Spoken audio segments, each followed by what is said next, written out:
안녕하십니까. 정명훈 목사입니다. 로마서 설교주석 시리즈에 들어오신 하나님의 자녀 여러분 진심으로 환영합니다. 본 설교주석 강해는 12개국어로 편집되어 있습니다. 로마서 설교주석 강해를 시작하겠습니다. 로마서 설교주석 제63강.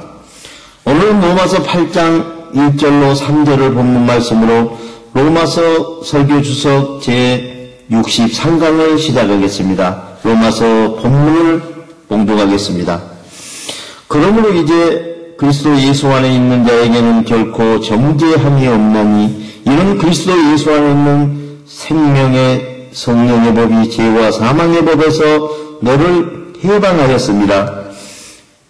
율법이 육신으로 말미암아 이어나가야 할 수 없는 그것을 하나님은 하시나니 곧 죄로 말미암아 자기 아들을 죄 있는 육신의 모양으로 보내어 육신의 죄를 정하사 8장 1절. 그러므로 이제 그리스도 예수 안에 있는 자에게는 결코 정죄함이 없나니의 의미를 말씀드리겠습니다. 사랑하는 형제 자매 여러분, 그리스도 예수 안에 있는 사람들의 인생은 그리스도의 신성과 진리로 연합되기 때문에 정죄할 수 없는 것입니다. 그러나 우리는 그리스도의 생각으로 행동하는 신성을 가지지 못하고 인성 안에 있기 때문에 영적 전쟁에서 죄의 공격을 받아 여전히 성경의 법에 휘둘리게 되는 것입니다. 그러나 성경의 법을 따라 사는 것이 아니라 성령의 법을 따라 사망 권세의 온갖 저주로부터 오는 공격을 물리치며 영원한 생명을 향하여 머나먼 항해를 시작하는 것입니다. 그러므로 우리는 마음의 두려움과 거짓 생각의 싸움에서 평강과 참 생각의 무기를 그리스도에게서 공급받아 싸우고 있습니다. 사도는 우리에게 세 가지를 설명합니다.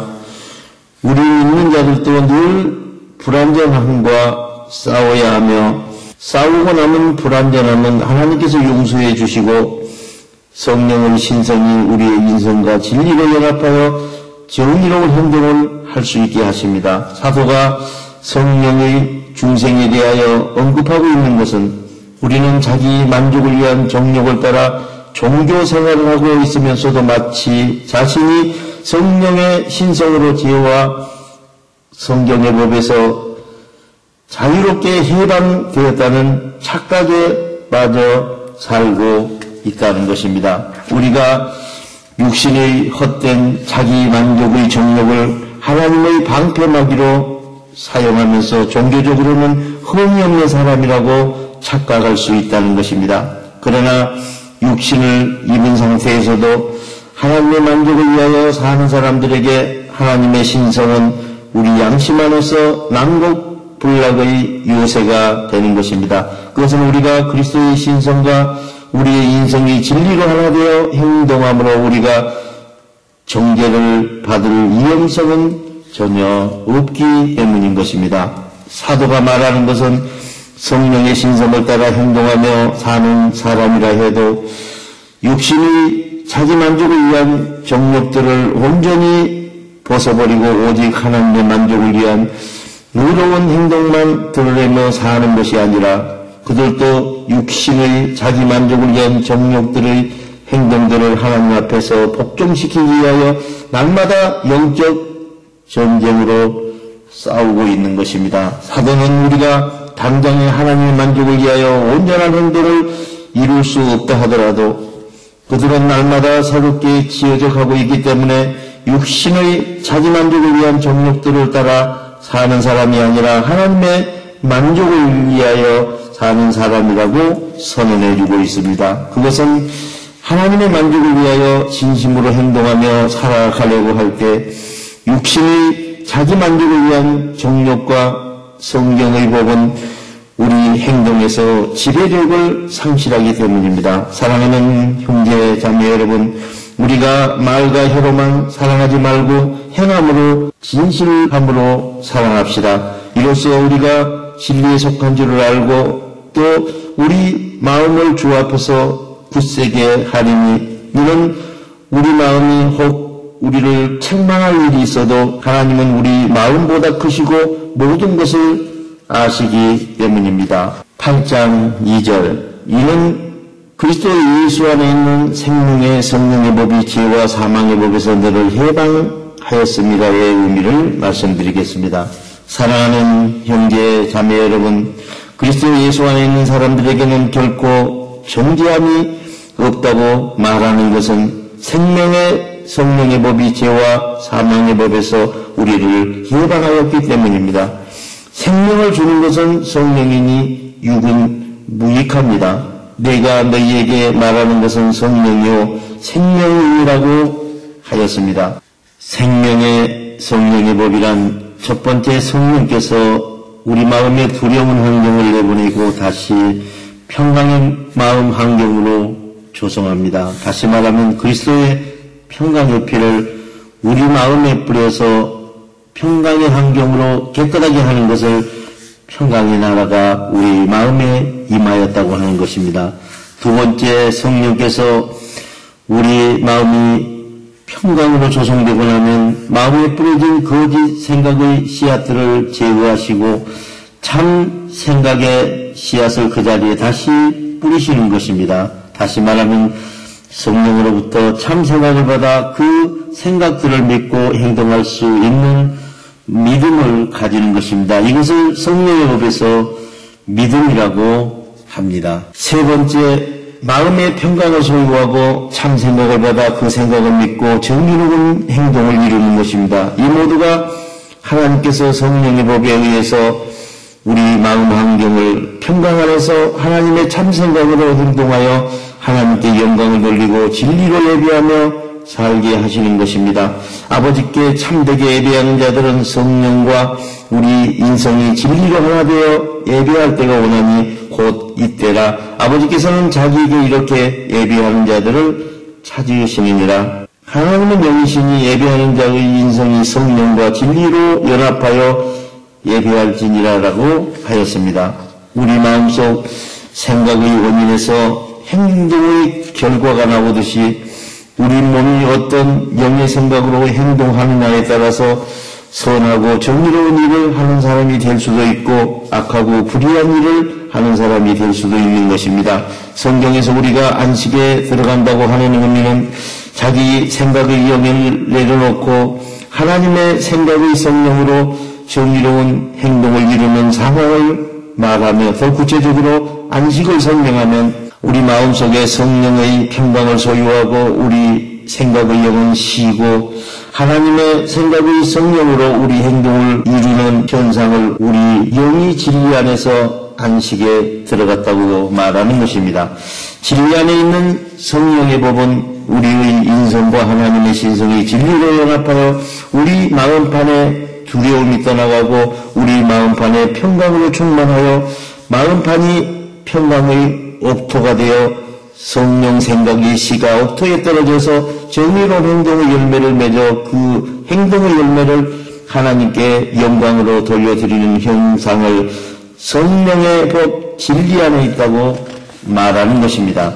8장 3절 율법이 육신으로 말미암아 연약하여 할 수 없는 그것을 하나님을 하시나니 곧 죄로 말미암아 자기 아들을 죄 있는 육신의 모양으로 보내어 육신의 죄를 정하사의 의미를 말씀드리겠습니다.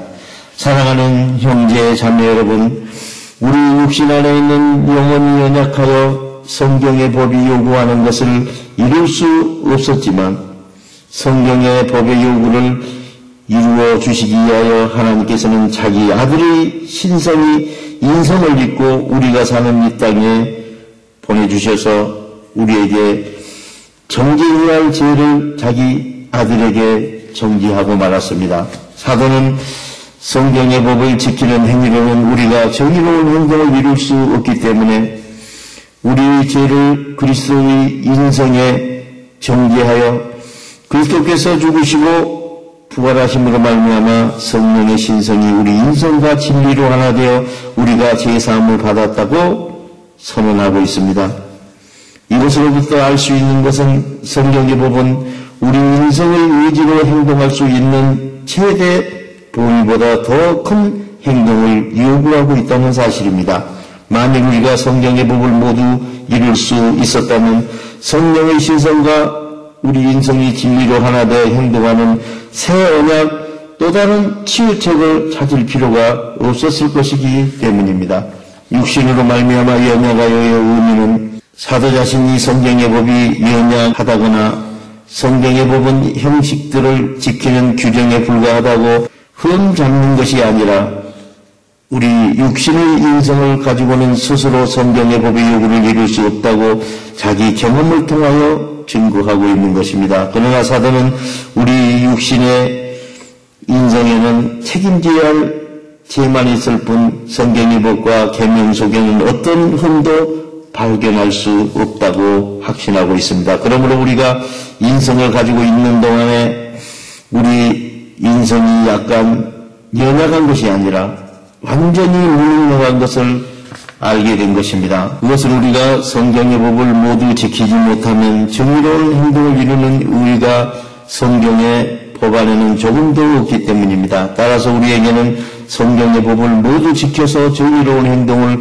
이룰 수 있는 길이 완전히 차단되어 있고 또한 우리 자신 속에는 신성이 없으므로 정의로운 행동을 이루는 참 생각이 존재하지 않기 때문입니다. 우리는 그리스도의 평강의 피와 참 생각의 살로 행동하는 진리 안으로 들어가지 못하면 영원한 생명을 얻을 수 있는 길이 전혀 없는 것입니다. 그러므로 성경의 법은 생명의 길을 보여주는 보물 지도인 동시에 밝히 볼 수 있는 거울이라는 사실을 깨달아야 하며 성경의 법이 우리 인성이 사망을 향해 달려가고 있을 때도 우리를 살려줄 수 있는 방법이 전무했던 것입니다.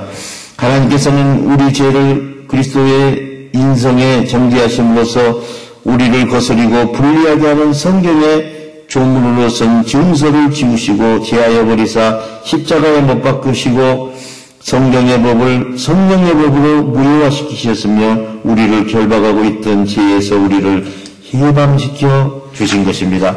우리는 죄의 결박에서 해방되었으므로 성경의 법이 요구하던 죄책감이 지워져서 양심이 자유를 얻고 하나님의 신성과 우리의 인성이 진리로 하나 되어 정의로운 행동의 열매를 맺게 되었습니다.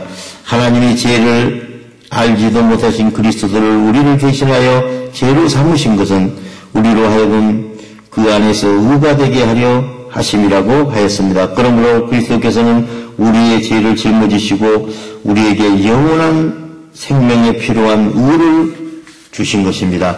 본설교 주소는 유튜브와 카카오 스토리와 카카오 채널과 페이스북과 네이버 블로그에서 정명훈 목사를 치고 들어가서 보실 수 있으며 홈페이지 www.abc4.org에서도 보실 수 있습니다. 본 설교의 원고가 필요하신 선교사님께서는 이메일 qw4400@네이버닷컴으로 신청하시면 12개국어 설교 주소 원고를 보내드리겠습니다.